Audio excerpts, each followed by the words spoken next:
한 해를 시작하면서 믿어라, 싸워라, 이겨라, 영원히 행복하라 라는 말씀을 가지고 시작을 했는데 또 얼마 지나면 믿습니다, 싸웠습니다, 이겼습니다, 행복합니다 라고 한 단계 더 발전하게 될 줄로 믿습니다. 그래서 하나님은 할 수 없는 것을 시키는 게 아니라 할 수 있는 것을 하게 합니다.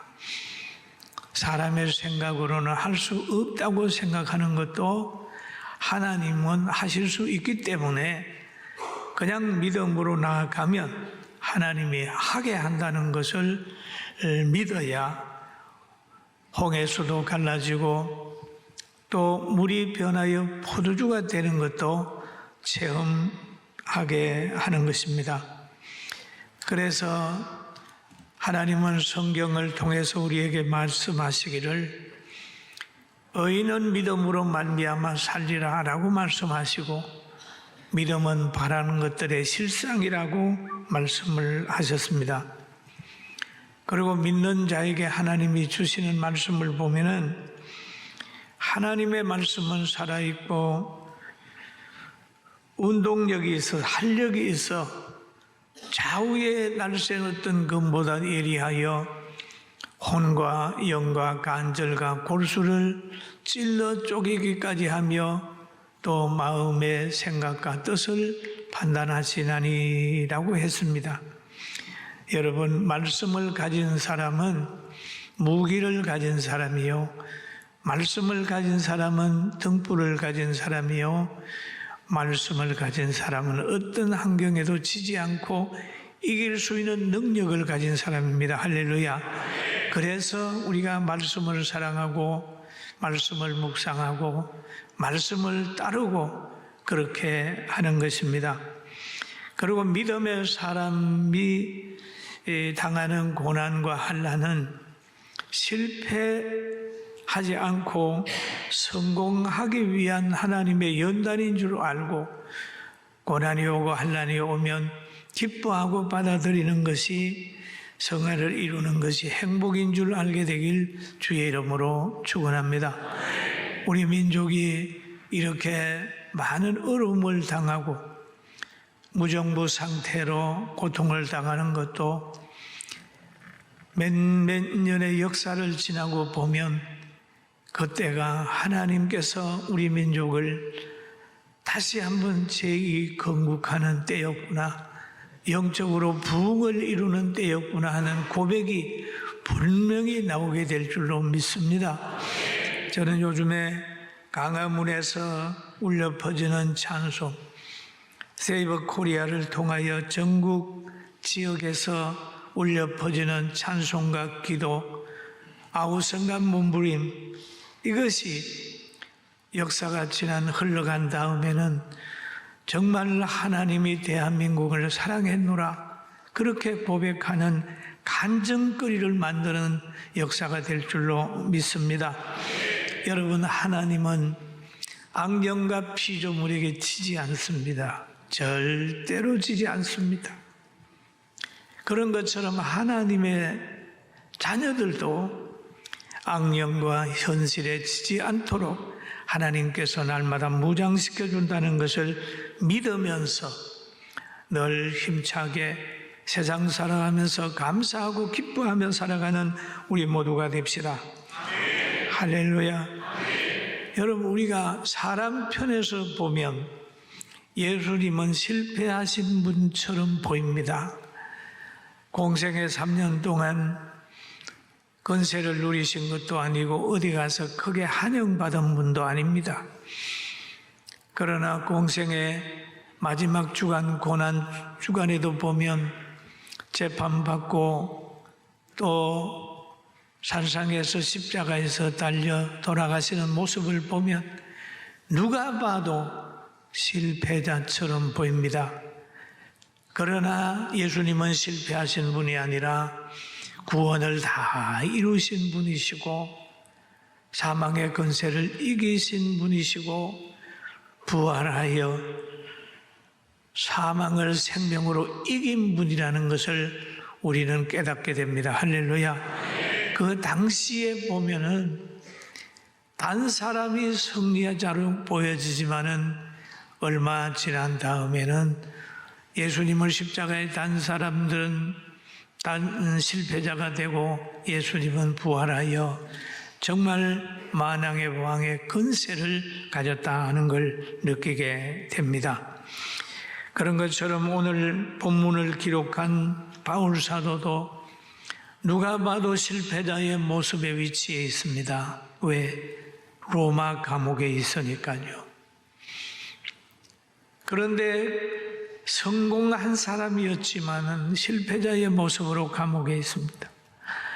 그러나 그의 영은 살아서 그의 영은 하나님의 성령의 감동이 돼서 펜을 들고 다시 자기가 개척한 교회 빌립보 교회를 향하여 당부한 말씀을 하고 있는 것입니다. 그래서 오늘 빌립보서 2장 12절에 보면 이렇게 말씀하고 있습니다. 나의 사랑하는 자들아, 라는 얘기입니다. 나의 사랑하는 자들아. 그 환경 속에서도 사랑을 품고 있었다는 거예요. 여러분, 사랑하는 사람이 있습니까? 사랑하는 사람은요, 희망이 있습니다. 사랑을 품고 있었어요. 사람의 마음속에 하나님에 대한 사랑이 있고 사람에 대한 사랑이 있으면 그 사람 마음속에는 굉장히 평안함이 있을 수 있습니다. 사랑하는 자들아, 너희가 나 있을 때뿐 아니라 더욱 지금 나 없을 때에도 그런 말씀하고 있죠. 더욱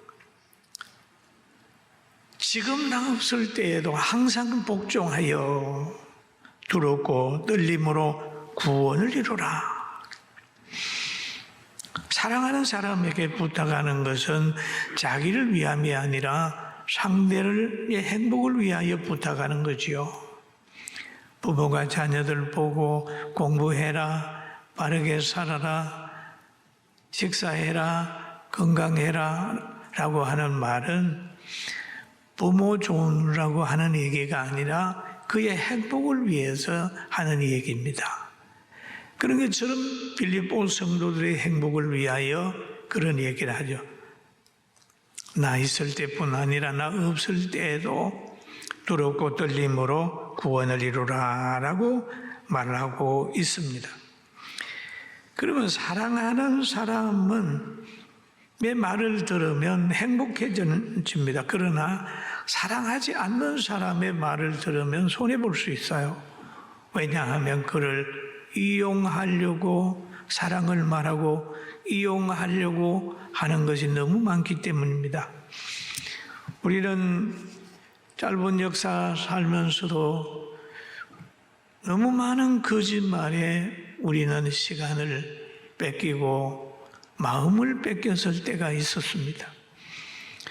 우리는 과거에 강우병 소동이 일어났을 때 또 미군 병사에 그 어린 여학생들 사고 났을 때 거기에 많은 사람들이 거짓말을 보태가지고 나라를 혼잡하게 했을 때가 있었습니다. 고기 먹으면 강우병 걸린다고. 그런데 지금 보니까 거짓말이었습니다. 또는 사람 중심이다라고 하는 얘기를 하고 햇빛 정책이라고 얘기를 했는데 가만히 들여다보면 국민들을 기만한 거예요. 여러분, 우리는 가정이 건강하려고 하면 가족이 딱 뭉쳐야 건강합니다. 그런데 가정을 보면서도 우리는 사람 중심이야 해서 가족이 아닌 사람 가정에 들여서 그렇게 막 섞어놔버리면 그 가정은 존재할 수가 없어요.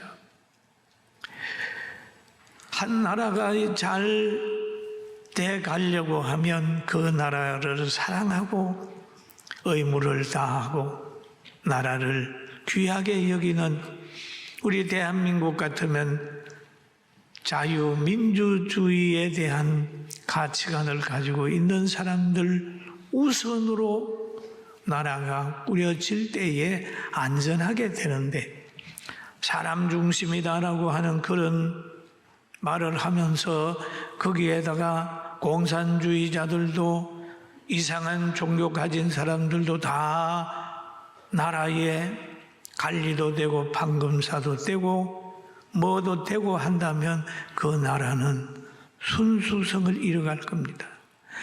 이런 잘못된 정책을 우리는 보면서 속을 것이 아니라 빛에 속해 있기 때문에 분별력을 가지고 나라와 민족을 위해 기도해야 됩니다. 아멘. 기독교인들이 일어나서 부르짖는 것은 그들에게는 빛이라는 게 있기 때문에 분별을 하는 거예요. 거짓말을 분별을 하고 나라의 장래를 염려하기 때문에 크리스찬들이 일어났습니다. 3.1 운동 때도 일어났고 어려울 때마다 강단을 통해서 방송국을 통해서 말하고 있습니다. 여러분, 우리도 하나님 말씀에 근거해서 사람 중심이다. 또 과거에 보면은 산하 제한하라 뭐 그렇게 하면서 하나만 나 잘 기르자. 그 서로 것만 내 것만 좋은데 사람의 기능까지 손을 대가지고 수술을 해서 지금 인구 절벽을 만들어서 시골에는 폐허가 되고 또 지역마다 아파트를 지어가지고 지금 시골이 폐허가 되고 아파트는 흉물로 바뀌어지는 그런 때가 온단 말이에요. 이럴 때에 진정한 애국할 수 있는 사람이 되기를 주님의 이름으로 축원합니다. 그래서 바울 사도는 빌립보 성도들을 보며 그럽니다. 야, 내가 있을 때도 여러분 잘했지만은 내가 없을 지금도 참 잘해라. 사람들은 누가 있을 때하고 없을 때하고 다를 수 있어요.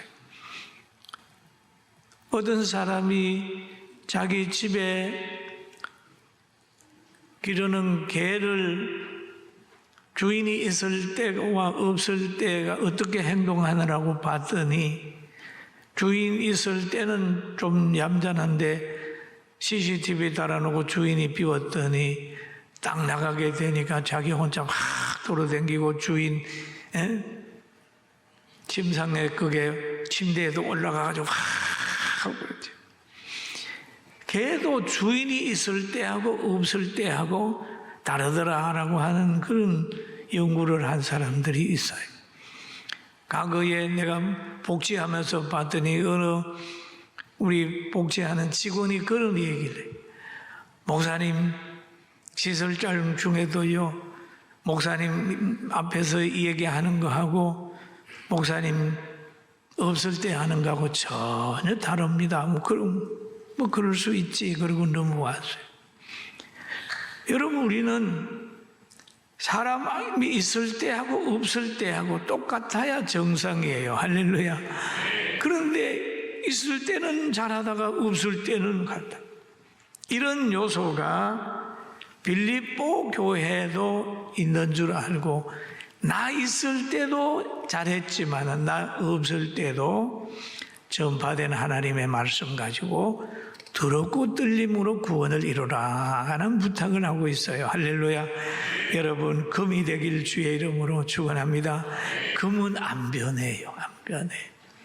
신자도 마찬가지입니다. 가족도 마찬가지입니다.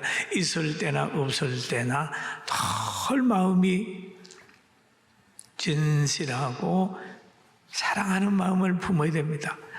여러분, 우리 저 꽃꽂이 한번 비춰보세요.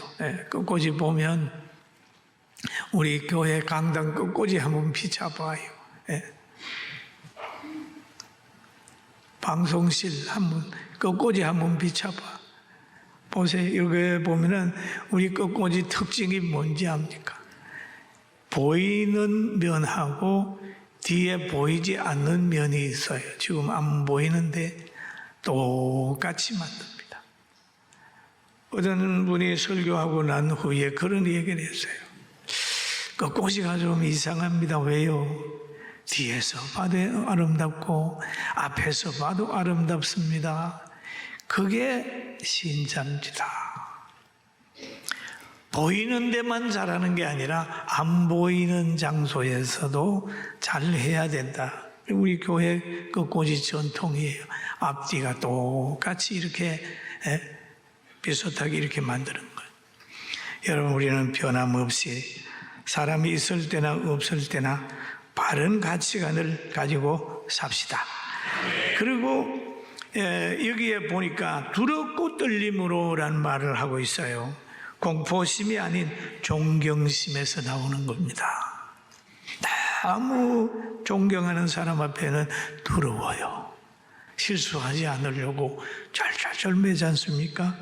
두렵고 떨림으로 구원을 이루라고 하는 말은 예수님 닮아가라, 성화를 이루라, 그렇게 하신 말씀입니다. 그리고 또 우리가 왜 성화를 이루어야 되느냐, 왜 신앙이 성장해 가야 되느냐 하면, 여러분, 태중에 있는 아기가 형체를 가지고 밖으로 나오듯이 예수 믿는 사람은 성화를 많이 이루고 영적으로 성장한 다음에 육이 흙으로 돌아가고 영이 믿음으로 천국에 가면 그 천국에는 차등의 세계입니다. 차등의 세계. 아유, 그게 무슨 말씀이에요? 세상에서도 차등이 싫었는데 왜 천국까지 가서 차등이 있을까요? 누림의 차이가 있을까요? 의문을 가지고 있는 사람이 많습니다. 그런데 성경 마태복음에 보면은 이런 말씀이 나와요. 5장 19절에 누구든지 이 계명 중에 지극히 작은 것 하나라도 버리고 또 그같이 사람을 가르치는 자는 천국에서 지극히 작다 일컬음을 받을 것이며 누구든지 이를 행하고 가르치는 자는 천국에서 크다 일컬음을 받으리라. 그러면 천국에서는 또 작은 자가 있고 큰 자가 있다. 작은 자가 있고 큰 자가 있다. 여러분 가정에서 보면 어른이 있고 아이가 있잖아요. 그러나 그 가정의 아름다운 모든 환경을 어린 아이는 다 못 누리지만 어른은 좋은 환경을 다 누리지 않습니까? 위치에 그 성하에 따라서 누림이 다르다라고 하는 걸 우리는 마음에 둬야 돼요. 그 바울 사도는 그것을 알기 때문에 늘 성화를 이루고 나는 매일 죽노라 전하고 버림받을까봐 라고 하는 표현을 하기도 했습니다. 그리고 빌립보서 2장 13절에 보면 또 이런 말씀이 있어요. 너희 안에서 행하시는 이는 하나님이시니 자기의 기쁘신 뜻을 위하여 너희에게 소원을 두고 행하게 하시나니 라고 하는 말씀이 있습니다. 소원을 두고 행하게 하시나니. 하나님은 성도 한 사람 한 사람에게 소원이 있습니다. 사도들에게도 소원이 있고 불러주는 모든 사람에게 다 소원이 있습니다. 여러분은 자녀를 양육하고 보호하고 교육할 때도 부모님의 소원이 있잖아요. 얘는 어떤 위대한 인물로 내가 키워줘야 되겠다라고 하는 소원이 있듯이 하나님은 택한 백성 한 사람 한 사람에 대한 소원이 있다는 것을 알아야 되는 거예요. 그리고 바울이 그런 말을 해요. 만일 너희 믿음의 재물과 섬김 위에 내가 나를 전제로 드릴지라도 나는 기뻐하고 너희 무리와 함께 기뻐하리라 라고 합니다. 너희 믿음의 재물과 섬김 위에 내가 나를 전제로 드릴지라도 거기에 희생이 되어가지고 너희를 섬길지라도, 희생할지라도 나는 기쁘다.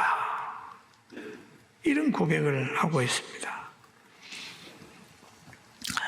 얼마 전에 서울구치소 꼴 지나다가 한번 들려봤어요. 그런데 그게 나오는 노래가 있어요. 들어보니까 이 몸이 죽어서 나라가 산다면 라고 하는 노래를 쫙 가만히 제가 들었습니다. 야, 이 몸이 죽어서 나라가 산다면 전쟁터에 나가는 군인들이 부르지 않습니까? 그러면 나라를 살릴 때에도 생명을 걸어야 나라를 살릴 수 있는 사람이 되죠. 바울 사도는 그러잖아요.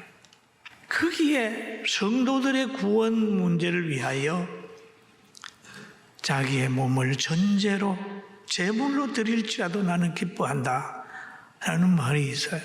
그래서 여기에는 제가 보면서 참 목회자는 이런 각오가 있어야 되겠구나라는 생각을 하고 있습니다. 근데 또 여기에 보면은 너희 나와 함께 기뻐하고 너희도 기뻐하고 나와 함께 기뻐하라. 한번 따라 너희도 기뻐하고 나와 함께 기뻐하자. 기쁨도 한쪽에 있는 게 아니에요. 서로 기뻐해야 됩니다. 행복한 가정은 서로 기뻐해야 돼요. 같이 행복해야 돼요. 교회도 목사도 행복하고 여러분도 같이 행복해야 돼요. 이 좋은 교회잖아요. 사랑도 짝사랑은 고통스럽습니다. 서로 사랑하라고 그래요. 기쁨도 너희도 기쁘고 나도 기쁘고 예수님 안에서 그렇게 살자라고 하는 말씀을 하고 있습니다. 아무쪼록 우리 빛들의 자녀로 승리하며 살아갑시다. 아멘. 주먹 한번 지어봐요. 우리에게는 승리가 있다. 아멘. 강력함을 가지고 살아. 어둠의 세력들이 지금 막 혼돈스럽게 하고 있지만은 우리는 분별력을 가지고 빛들의 자녀로 세상에 나타나서 여러분과 제가 가는 곳에 질서가 유지가 되고 대한민국이 회복이 되고 자유평화가 유지될 수 있도록 기도하는 복받은 모두가 되기를 주의 이름으로 축원합니다.